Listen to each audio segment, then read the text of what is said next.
are still having the same struggles. And I'm not saying that nutrition is going to fix everything. And in the same breath, I am my own testimony in the fact that I changed my entire way of eating, and I still eat McDonald's. So don't get me wrong. I'm no longer on medications with the help of my doctor and my therapist and food. And I feel really good. I feel really good. Hey everyone, and welcome back to the Wednesdays with Watson podcast, or as we have really come to call it, and we love calling it, the Healing Zone. This podcast is fully sponsored, guys, by donors for the entirety of 2022, and we just awarded our first pro bono counseling scholarship in March. If you're interested in supporting our mission here, you can do that in a couple ways. First, you can pray for us. Pray for wisdom as we award these scholarships and create content in a post-pandemic world, because we will have plenty more trauma and its friends. Second, you can subscribe, rate, review the podcast. This helps get the podcast out there to people as efficiently as possible. Now that we get all that out of the way, let's step in to the Healing Zone. We are in the back half of Season 3, Trauma, Spaces, Places, and Aces. Today, I am honored to welcome my friend Nicole Patraw to the show. Nicole and I met on advocacy stages on Clubhouse, and she comes to us today not only a survivor of trauma, but she also comes to us with one of those ACEs that we talk about that will help mitigate the damages of trauma, especially in childhood. I am so honored to welcome Nicole to the podcast. Welcome to the Wednesdays with Watson podcast, Nicole. Thank you, Amy. I'm so honored to be here. I always love our conversations, and I'm just excited to sit down and share our story with each other, because so often we're sharing space for other people, and to actually sit down and share our stories with each other. And sometimes through sharing our stories, we're helping other people. So I'm very honored that you asked me to be here, and I'm so excited to sit down and have this time with you.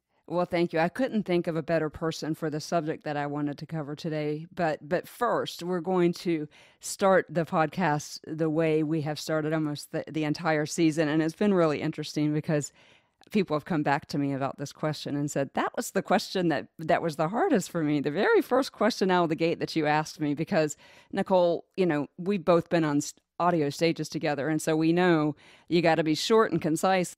So I don't want to, say, tell us where you're from and what your favorite team is and your birth order and all that. And so I wanted to come up with a creative question that met the mission of this podcast, and that is really helping people step into who God made them. And so I wanted people to think. And so the question here to open the podcast is, what is your favorite thing about the way God made you? It's funny that you say that, because this is the easiest question for me.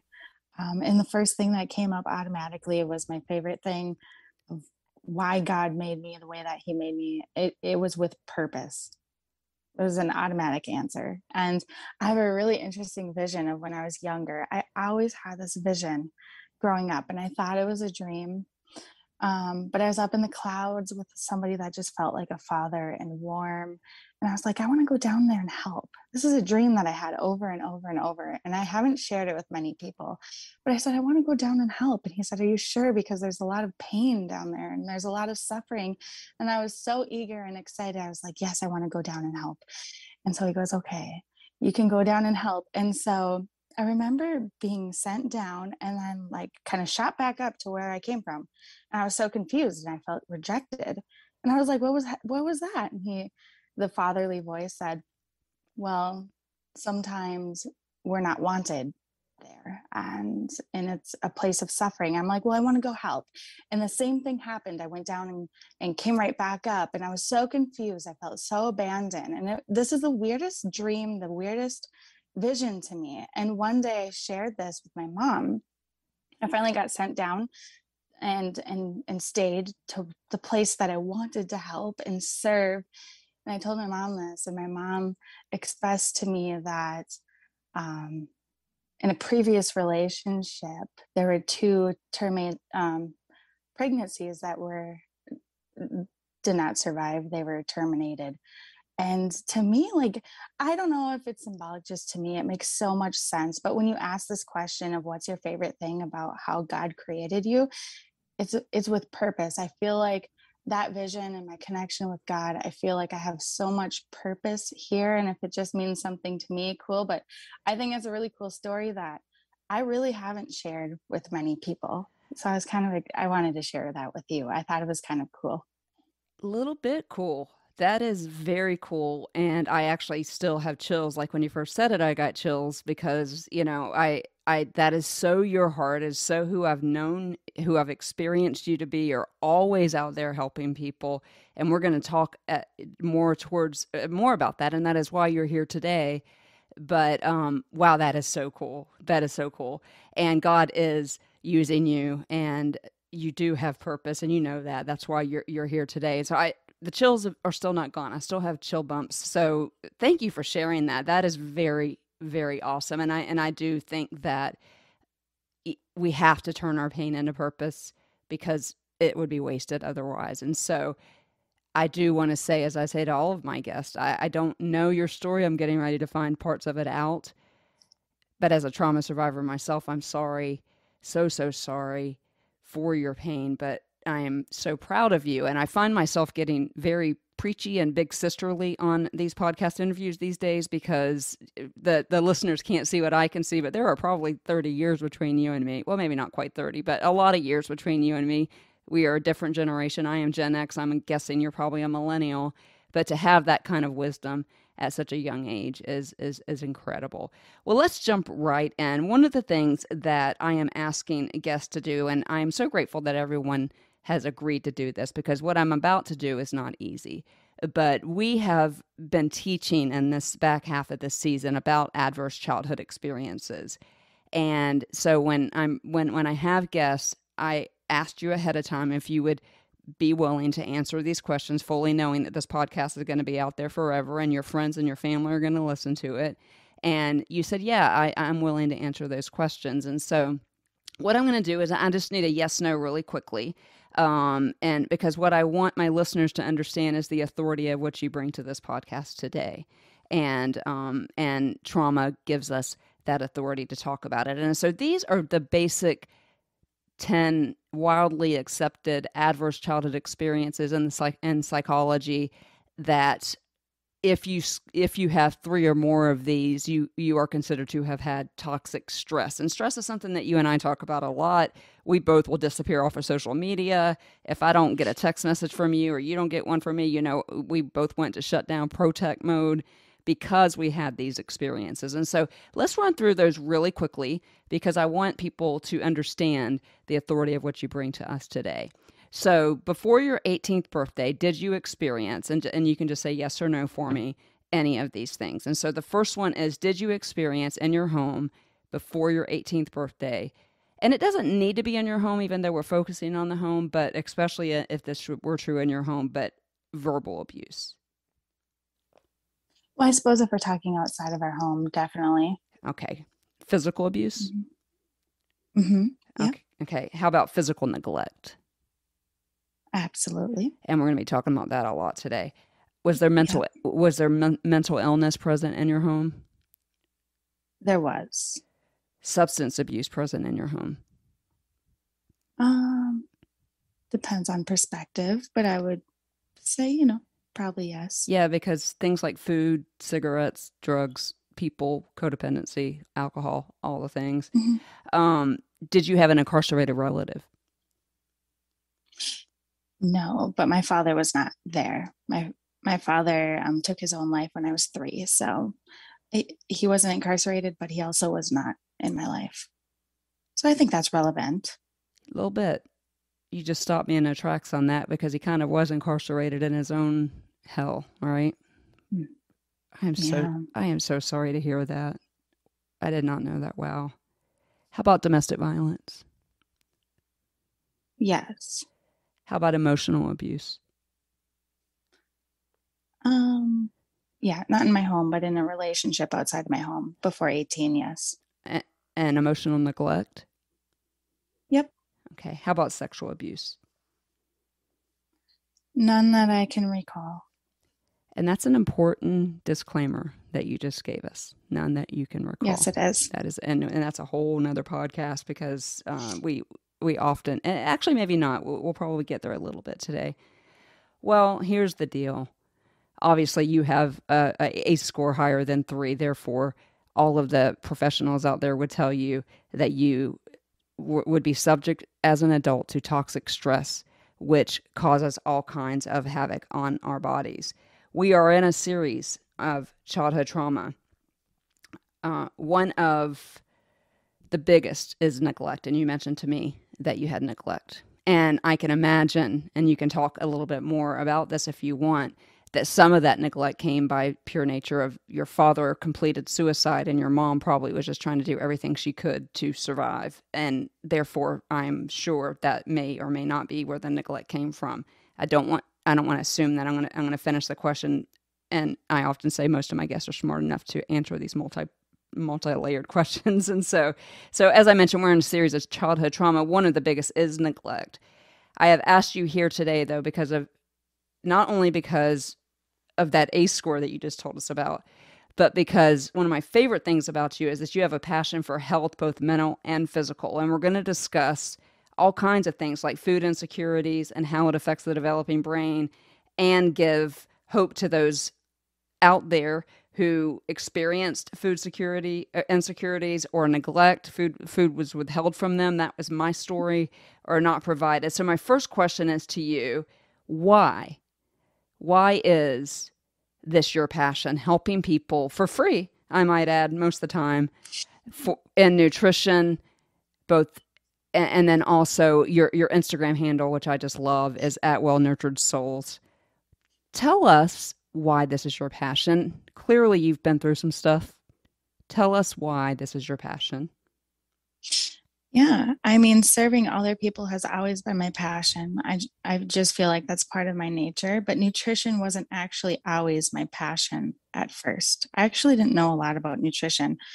But growing up, I didn't have the easiest upbringing, and I like to take myself out of the victim mindset, but sometimes I do have to acknowledge where I did come from. Like I said earlier, my dad took his own life when I was 3, and then my mom raised me and my brother alone. Therefore, with no fault from our caregivers, they're surviving. How can they give us something that they don't have for themselves? But there was a lot of like emotional needs that weren't met, or physical needs that might not have been met, and food was definitely one of them. But as a young kid, this is really confusing growing up, because it's your normal. It's the only thing that you know. Going to school hungry, being in class hungry, not having a lunch to eat.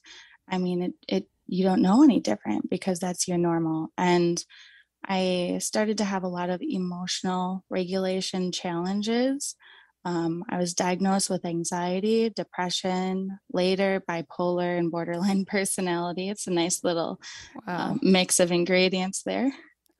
Yeah, no doubt. No doubt. And I think here's a good place to talk about some of the scientific, and the listeners of my podcast know that I have a degree in pre-med, and I love to geek out on the science of it. But your passion is your passion for the same reason my passion is my passion, is because I don't want it replicated out there in the world, right? Like, I remember literally being handed a can of dog food with the lid still up, with a spoon in it, and handed it to me, and that was what we ate. But one I'm of the, so sorry. That's horrendous. it is horrendous, and when I look back now, I wonder how I made it out alive, right? Because like if you go to Eating Health, there's an organization called Eating Healthy Research, and they talked about like just the caloric necessities of children, and they range everywhere from when you're 0 to 3 to like 1,200, and then when you're a teenager to 1,700, and when you're not getting that, like you and like me, there's certain things that don't happen. The same organization, Healthy Research, talked about the things that children need, and it's not dog food, obviously, and it's not junk food, which we so often give our kids, especially in situations like yours, where your mom was just doing what she knew to do. She was doing the best she could, and there are many people under the sound of my voice that probably grew up on McDonald's or other things, but in order for our brains, and we use fancy terms like neuroplasticity, which helps us handled this anxiety. So this segue into you were then diagnosed with all of these things makes sense to me, because from a scientific standpoint, when we don't get that nutrition at 0 to 5, and so your dad completed suicide at 3 years old, you may be like me and wonder what the heck happened after that, especially up until 5 years old. And so we know that lots of brain development doesn't happen when we don't have that nutrition. And that is when we get that truncated window of tolerance that we've talked about so often on this podcast. Again, that window of tolerance, if you think of it like a gutter when you're bowling, you know how they put up the ones for the kids. Well, pretend that's not there, and you bowl and the ball goes in the gutter because some outside pressure, either you threw it wonky or something happened, it pushes it into the gutter. Well, these traumas at such an early age pushes our what we call our window of tolerance, which is our ability to handle trauma, or our ability to handle life in general. It makes it very, very narrow. So something very simple can push you into an anxiety attack and all of those things that you just talked about. And so I'm not surprised that you got diagnosed with those at that age. The other concept too, you have to think is happening in homes like yours and mine is hydration, right? Water, just straight up water. And water is so important for us now, which you are my accountability buddy on that, just from your Instagram feed as an adult. I got it. The listeners can't see me, but I got this big old thing of water sitting next to me, because Yes. water cushions our brain. It also lubricates it, for lack of a better word, especially from that 0 to 5. And so it doesn't surprise me that you were diagnosed with those disorders at such a young age. And so for listeners out there, if you, and I have, Nicole, a plethora of listeners. So I have parents who have adopted children who have trauma. I have trauma survivors who are adults and have eating disorders. I am one of those people. I have the gamut. I have people that don't want to traumatize their kids or want to know how to do better. And the episode coming after you is going to be a very cool way to connect with our kids as it pertains to food. And so water is another thing. And so when we think of these basic things, I was telling you earlier about this study called the Perry, so it's PERRY preschool study. And they've been following these kids that were in marginalized communities. Now, both of us are not people of color. We would not necessarily be considered a marginalized community, but it sounds like both of us grew up very poor, with all the simple sugars when we got food. And, like I said, Definitely a lack of resources, I would say. yeah, maybe that's a better way to put it. And so they took these kids that had these lack of resources, and they put them in this preschool program, and they followed them. So the youngest now is 52 years old and the oldest is 56 years old. And not only did they provide them with the educational resources that the control group did not get, those kids got 2 meals a day of all the things, and you're going to tell us later what kids need, but of all the things that kids need for their brain development. And they followed those kids against a control group for 56 years now. Now, this was all about money, unfortunately, but it's still got a very interesting outcome, because the kids that they put into this preschool program, where they were getting at least 2 or 3 meals a day and then educated year round, were exponentially better off than the control group in the same community with the same lack of resources. And to the tune of a return on investment for every dollar that they spent in that program, those kids grew up to have careers that they turned back into society to a 7-to-1 ratio. So for every dollar that was spent to get them to where they needed to be and their brain to develop properly, and that such an early age from 0 to 5, they were able to give back to the community at a 7-to-1. Isn't that cool? Wow, isn't that so amazing? But I'm not even surprised about that, even though those are amazing numbers and chances.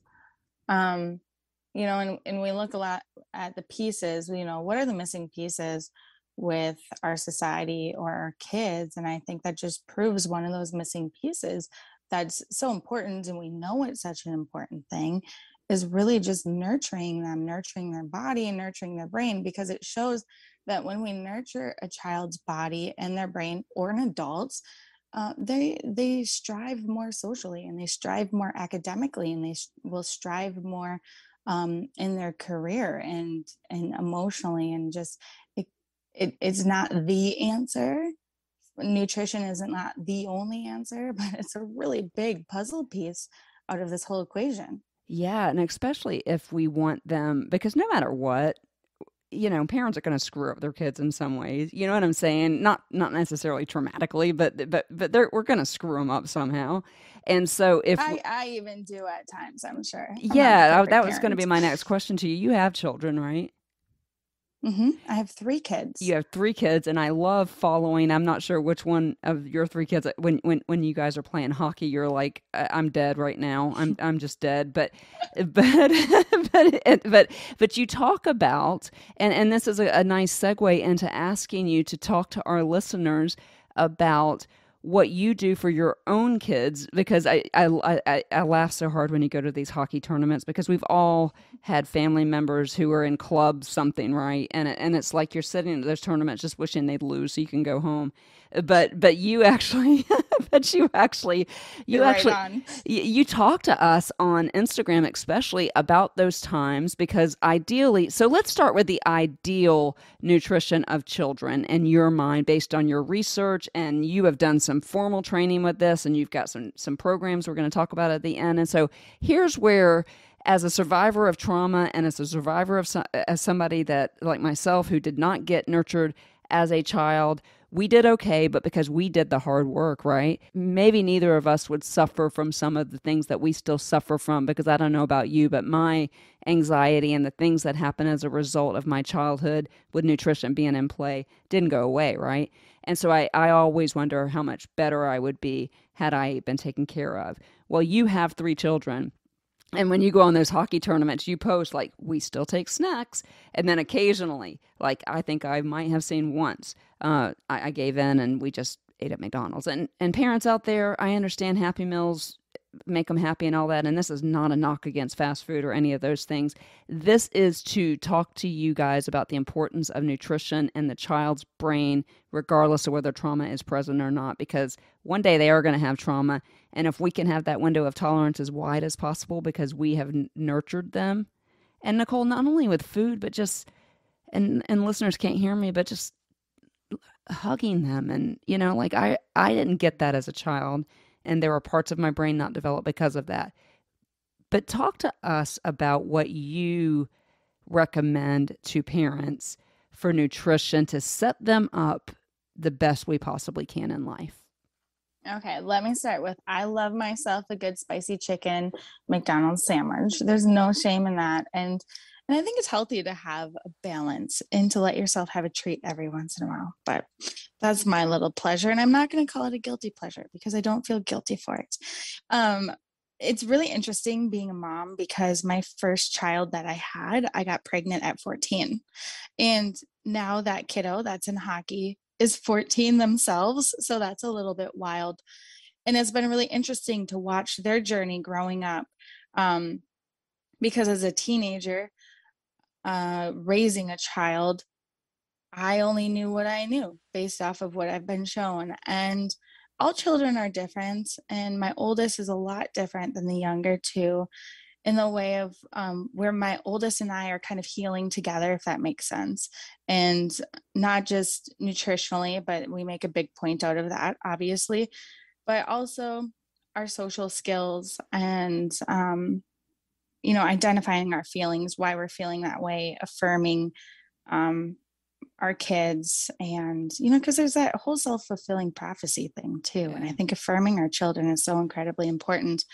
So my journey as being a mother, going through this whole wellness journey, has been very interesting, because I have been on both polar sides of parenting, of being a teen parent, just surviving, Mm-hmm. purely surviving, just like my mom was, and definitely missing some of my kiddos' needs, like you said, the physical nurturing and being there, because I was so busy working and trying to financially provide. Now being on the other side of that spectrum, and pouring so much into my kids, all three of them. So I have a 6, 7, and the 14-year-old, and just pouring so much nutritionally into them and awareness and affirmations. And it's truly interesting to see, by nature, they're different. They are. But my 14-year-old has had a much different upbringing than my younger two. And it's very interesting to see how their academics have um, been different and unique, and how their social life has been different and unique. And I think there's some sort of radical acceptance of, even if we've gotten to a certain point in parenting where we go, oh man, like I screwed up, I could have done so much more different. There's some sort of radical acceptance of, we did the best that we knew how. And when we know better, we'll do better, and we'll give ourselves grace, because we want our kids to be able to give themselves grace too. So going into the nutrition, I like to keep it very simple. Nutrition can be very complicated. And I think that's a lot of the reason why people kind of get scared off or step away from nutrition, or they're like, oh, there's so much information. But when it really comes down to it, it's, about five really basic things. Is, what are they eating for breakfast? Whole grains and protein is so incredibly important for regulating our mood. It regulates our blood sugar. The whole grains and the protein regulate our blood sugar, and our blood sugar can regulate our moods. And being diagnosed with bipolar, I'm like, was I really bipolar, or was I having these wild blood sugar swings with a lack of social skills developed? Did that manifest into bipolar? I don't know. God only knows. I don't That need that is answer. that is I don't want to interrupt you. I did interrupt you. That is so That's huge. okay. That is so huge. Which came first, the chicken or the egg, right? Because even if you had bipolar disorder, would nutrition help it? We know it will. I'm sorry. Okay, so you're that was one point. I'm sorry. That No, don't be correlation sorry. that correlation cannot be ignored. No, I can't. It cannot be ignored. And so I just want people to hear you when you say that. Okay, go ahead. Well, even just on the bipolar topic, and me being diagnosed with bipolar, I went to therapy, I went to doctors, I went to treatment centers. I had, thankfully, unsuccessful suicide attempts, and there was always like a piece missing. The medications and this, and I was still having the same struggles. And I'm not saying that nutrition is going to fix everything. And in the same breath, I am my own testimony in the fact that I changed my entire way of eating, and I still eat McDonald's, so don't get me wrong. I changed my whole mindset in the way that I eat, and I'm no longer on medications, with the help of my doctor and my therapist and food. And I feel really good. I feel really good. And a lot of that is about breakfast. And if you're not feeling up to cooking a breakfast with toast and eggs and blah blah blah, we've even talked, just grab a protein shake. I drank a protein shake this morning, because sometimes having breakfast in the morning is a struggle, especially if you have mental health challenges. It's really a struggle to get that breakfast. So if you can imagine how important that is as an adult, it is so incredibly important for a kid. But to keep it simple, it's about our breakfast. It's about the fat that the kids are eating. Take away the hydrogenated oils, take away the fake fats. That's clogging up their brain. That's not allowing their brain to be elastic and flexible. We need to be having unsaturated and saturated fats. Like, we just go to olive oil. Keep it simple. It sounds complicated, but I just go for the olive oil or the avocado oil. Fiber, because our gut health is so incredibly important. We know that our gut health has a lot to do with our mental health. So feeding that good bacteria in our gut with fiber, probiotics, prebiotics, just the good foods, whole grains, drinking water. I mean, I don't know if it sounds too complicated, but it's pretty simple: fats, protein, fiber, whole grains, water. Yeah, And no. I don't get obsessed over counting it. I just make sure that I leave it around the house.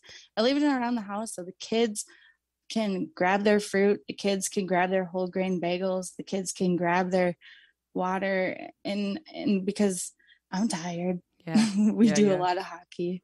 Yeah, we do a lot of hockey, and I'm just a tired mom, to be honest.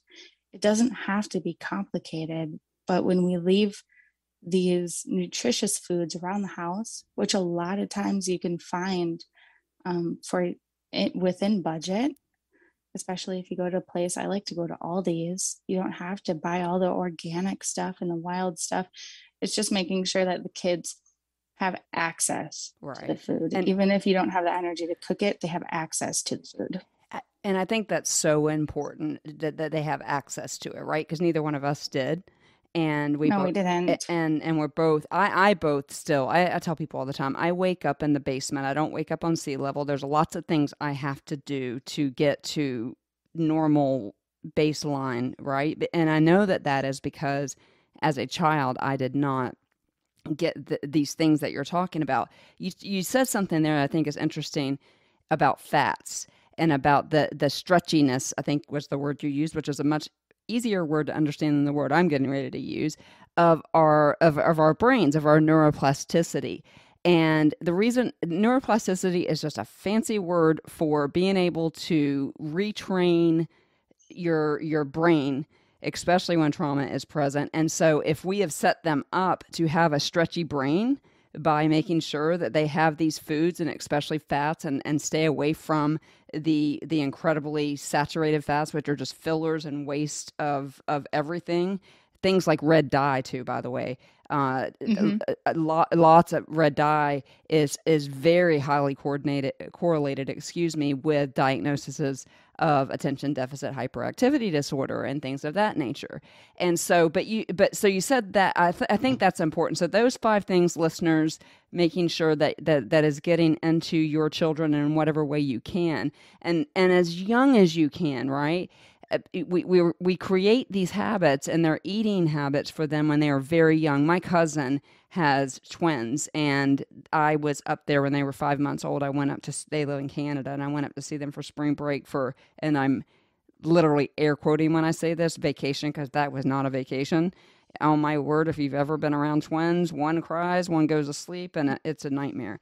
But and then as they got into toddler age, she would literally like cook up some asparagus, cut up some cheese, put some crackers, have some hummus, and she would put it on a charcuterie board and put it on the armoire in the kitchen, and they would run up and grab a piece of asparagus and dip it in the hummus and put it in their mouths. Well, they just killed like all 5 of what you just talked about just by hummus, asparagus, nuts, that kinds of stuff. And so what we don't want to do, and I know your heart, Nicole, is that we don't want people to think, I can't do that. I also don't want you to think that if you're not doing it, or you haven't done it, that you've screwed up your kids forever, because that clearly is not true. I cannot remember, and maybe you know, Nicole, the proverb, let your food be your medicine. And so this season of the Wednesdays with Watson podcast is all about is never too late to heal. So those 5 things, will you mention those for us one more time, the 5 things to make sure we're getting into our kids? Yes, absolutely. So whole grains and fiber, protein, fats, and water. Those are the basics. And water, I think, isn't there a rule of thumb, half your body weight is what you should be drinking in water? Yes. Same with protein. So you should be taking your body weight, dividing it by 2, and that's how many ounces that doctors usually recommend for your water intake for the day. Wow, I did not know that about the protein. That is really interesting. Okay, so parents, if your child is... Go ahead, I'm sorry. The protein's a little bit different for kids. So for adults, you are supposed to take your weight, divide it by 2, and that's how many grams of protein doctors recommend you to have a day. But for kids, a lot of doctors recommend that kids have 1 gram per body weight. So if my little one weighs 50 pounds, ideally he should be getting 50 grams of protein every day because they're growing. Yeah, you're dropping some gems on us. Yeah, because protein helps muscle development. And we're going to put all of this in the show notes. So if you're on a walk or in your car, I don't want you wrecking trying to write this down. I will put this information in the show notes because that's super valuable. So half their body weight in water, and then protein is double, basically, right? their body weight? Did I understand you correctly on that?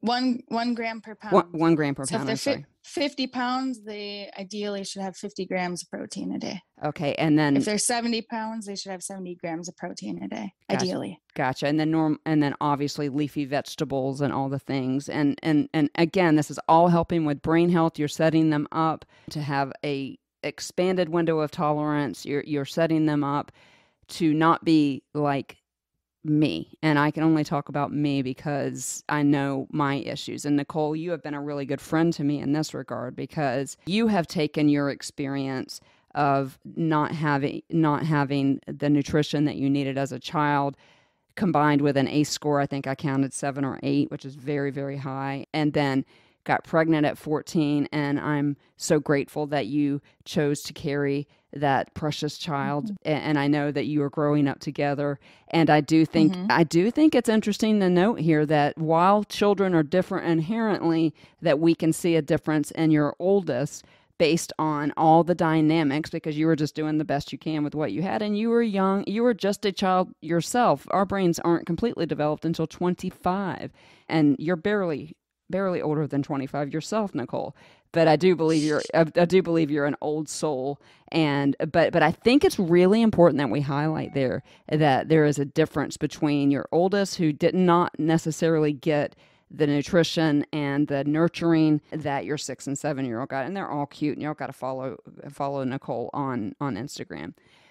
They are cute. They do have different genetics. I mean, obviously they share my Different dads, genetics. They right? do have different dads, but I think there's a lot to say as far as how a child is nurtured, how many affirmations they're given, how many cuddles they're given, if they have, you know, Yeah, decent clothes to wear to school, and their confidence, and the food, and the access, and just having safety, and knowing that, like, this is our home, this is our family, I'm safe here. um, it makes a big difference with them. You know, it's almost like with my oldest and me too. We have our genetics, but then there's certain keys that turn those genetics. So maybe a lack of security in housing turns another key, or like um, physical neglect turns another key, and those all end up somewhere. building up into something bigger, you know. And so Yeah, my oldest has had their struggles, and they're pretty open. They've been diagnosed with autism and whatnot. And I think there's something beautiful in just having that radical acceptance of, this is who we are, this is who I am, this is my experience. And I get to create my own reality now because I'm being given the resources right. and the education and the tools and the support that I need now, you know. And that's the hope that we talk about on this podcast all the time, is that it's never too late to heal. And that tagline just came to me a couple days ago as we introduced this new series. It's never too late to heal. And obviously you were able to intervene and your oldest pretty early, but it's never too late to heal. But part of and I'm speaking now to adult survivors of trauma who were not nourished, and we are focusing on nutrition here, but because it's Nicole, who is a friend of mine, and I just feel so safe in this environment, I think too that one of the things that we both have hit on is just that importance of physical touch and hugs and all of that. And so I always wondered, Nicole, like, yeah, I'm fairly intelligent. I've got a decent IQ. I did well in school. All, things that my counselor says shouldn't be able to happen, with the exception of the PTSD diagnosis. I was not diagnosed with some of the higher acuity things.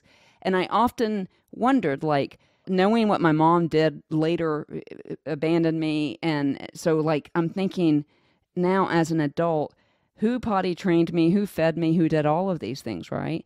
And because she abandoned me and most of my family are gone, there are not a whole lot of pictures floating around of me as a child, period. I had one of me as my first Christmas when I was 24 days old, and it was only my profile and you really couldn't see anything.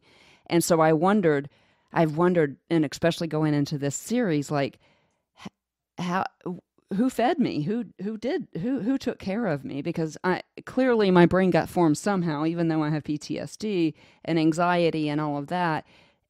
And I wasn't well nourished, and I still have health conditions related to that. And we're talking mental health here. But anyway, so to make a very long story short, my dad's side of the family, somebody in his family had a picture from when I was only 9 months old and my sister Mm. was 3 years old.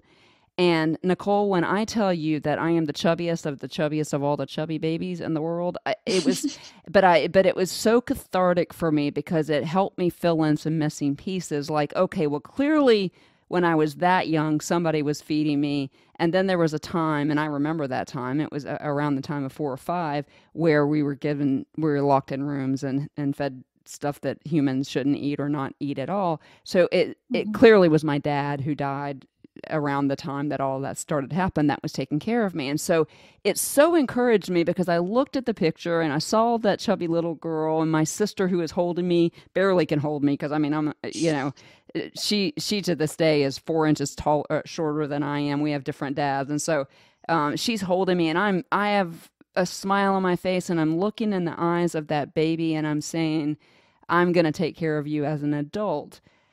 And it was such a moment for me because, and here's my question for you. That was a long build up to the question. You know this because one of the reasons why you're so precious to me is because I shared even more details about my own eating struggles as an adult as a result of my childhood. And as a result of something that we haven't really discussed a whole lot, I know that you're big on with your kids, is calming down our nervous system so that we can get out of fight or flight and into rest and digest. And so one day you and I were just texting each other, and you asked me how I was doing, as you often do. And I just said, you know what, I'm really struggling. I can't eat. I feel like I just ate Thanksgiving dinner.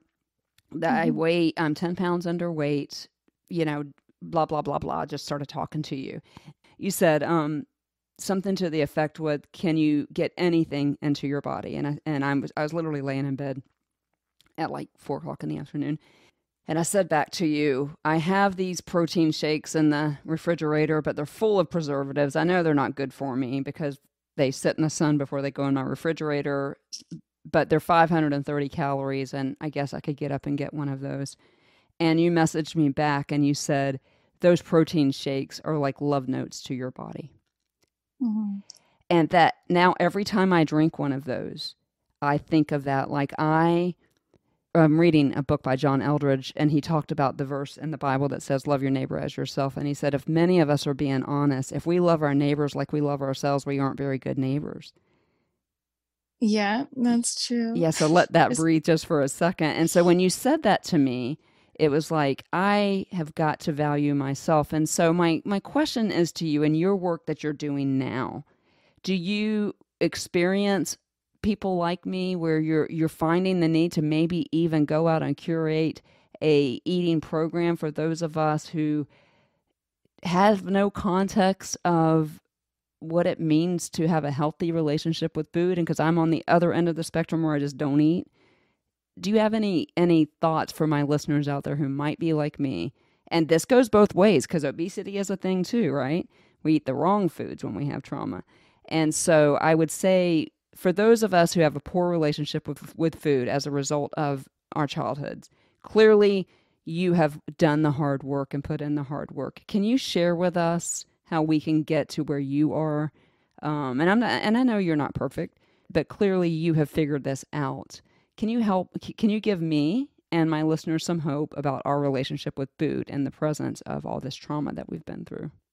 Yeah, I thank you for sharing that because I resonate a lot with what you were saying. There's something that we don't really talk about, and I only have the education that I have, so I can't give you the whole logistics of why this happens, but I've definitely experienced that of being so stressed and not being hungry and not having like the will to thrive. And I don't know if it's been conditioned as a kid, just not having food. And so it's just the normal, but I definitely relate to that of, it's 6 o'clock and you're like, holy buckets, I haven't eaten a darn thing all day. Yep.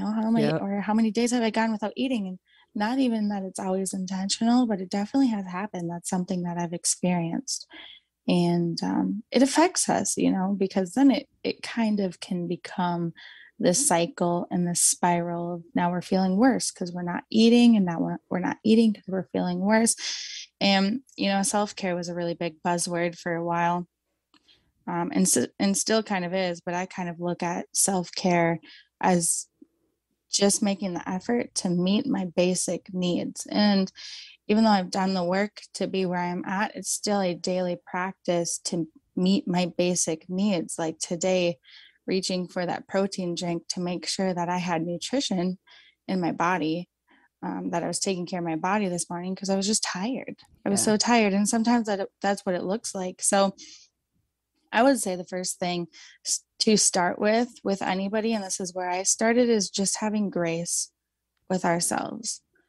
We're not going to go from 0 to 10 overnight. They're the very, very little, very micro baby steps that we're taking, whether it's a protein shake in the morning or having beef jerky or snacks around our house sitting on the counter. So we see it.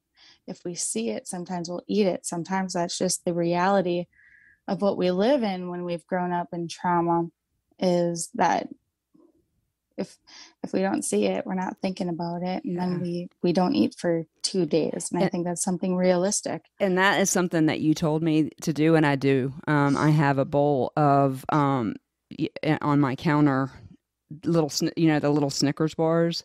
I have them, and yeah, I will. I'll just mindlessly go by and grab them, and I've gotten some protein, and and whatever else is good about Snickers I've gotten. And so I think the point there is such a good one, but there are people like you out there doing good work in the world, and I would not be surprised as we end towards the end of the podcast, and I want you to tell us about your mission and how we can follow you. And I believe you have a course available right now, but I also could see you, Nicole, curating a program for adult survivors of trauma and nutrition, whereby for me it's accountability. You're one of those people that'll randomly just text me and ask me how I'm doing, but I think that it's people like you doing work like you do that is going to keep people like me going, adult survivors who had not even had any context for a relationship with food as a young child. And so for listeners out there,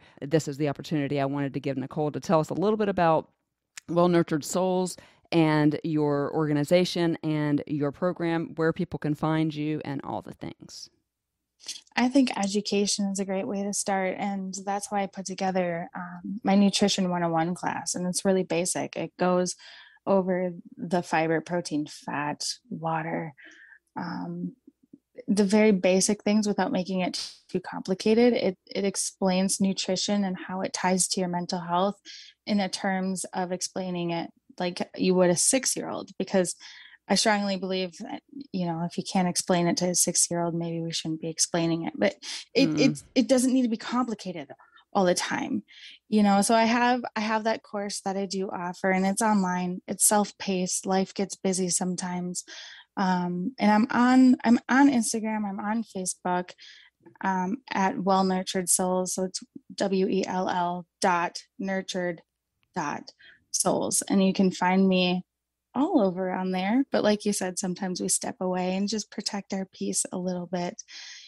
Um, so there's that, and I try to make that very accessible to people. I don't like to charge hundreds of dollars for a Right. course that I feel like should be taught in schools. I wish this was taught in schools, and that's one of my goals, is to get it taught to all parents in all schools. But then sometimes we need a little bit extra motivation, a little bit extra accountability. So I do a one-on-one coaching too, where I meet with clients once a week, and we talk about more of like what's going on in their life, what works for them, what makes sense for them, because what makes sense for me might not make sense for them. We're all so completely different. And how can we make those little baby steps and just make it simple? Like, it might look different for everybody, but I have a fruit basket out, and that's what makes sense for me and my family, because we're busy and I know my kids have access to food. Then some people love to cook with their family. I'm a nutrition coach, but I don't love spending hours in the kitchen every single day. I'm going to be honest. But if that's what my client loves to do, we're going to sit down and we can talk about it, and how we can make that work for them, and maybe like change the fats that they're using or change the grains that they're using. So I would say start with a very basic education. Just start asking questions, seeking answers, and And little tiny micro shifts can make huge changes, absolutely huge changes in our life. And just have grace with yourself. One thing that I do that's really funny, when it comes to eating and nutrition, because sometimes it's challenging with mental health challenges, is I literally set alarms for myself. So if I'm working with a client and they're having a hard time remembering to even eat, maybe it's just setting alarms on your phone or setting alarms on your Alexa, that says, "Hey, Nicole, it's noon. It's time to eat lunch." As silly as that sounds, that's my reality as a nutrition coach.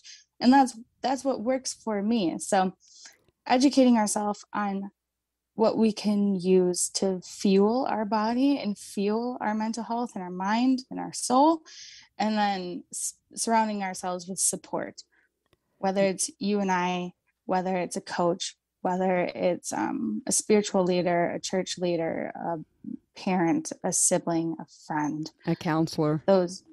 Yeah. I love going to therapy. Yes, yeah. Absolutely. And so I don't know that you've ever listened to an episode of my podcast, but you just hit on something that we talk about, which are the 3 C's, which are community, church, counseling. I am going to provide all the ways that you can connect with Nicole in the show notes. I did not know that you do that one-on-one coaching. I probably would be headed over there myself to find out more about that.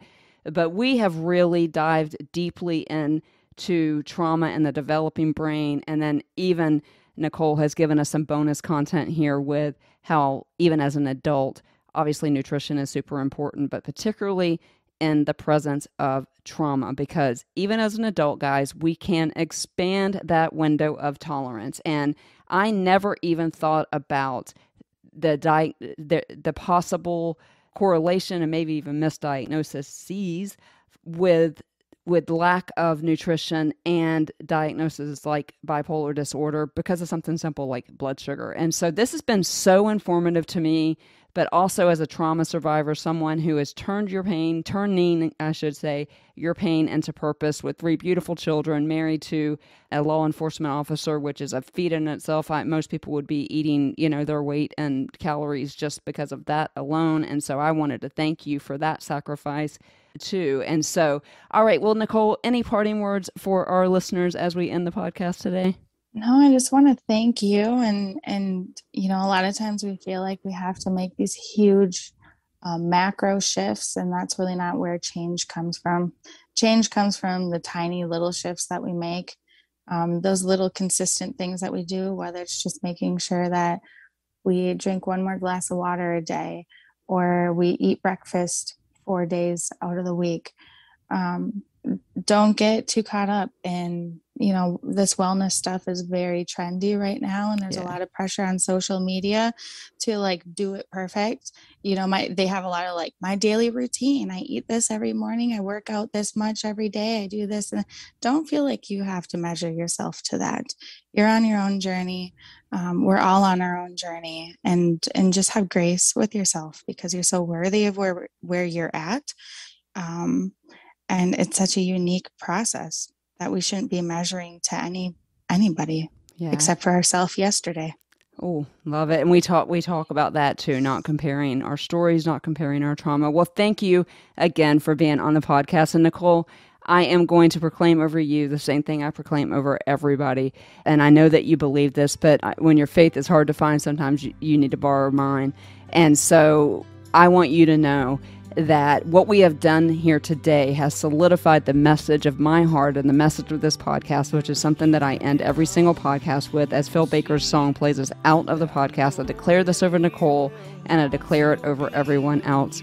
Guys, you are seen, you are known, you are heard, you are loved, and you are valued. Value yourself enough today to take care of yourself nutritionally.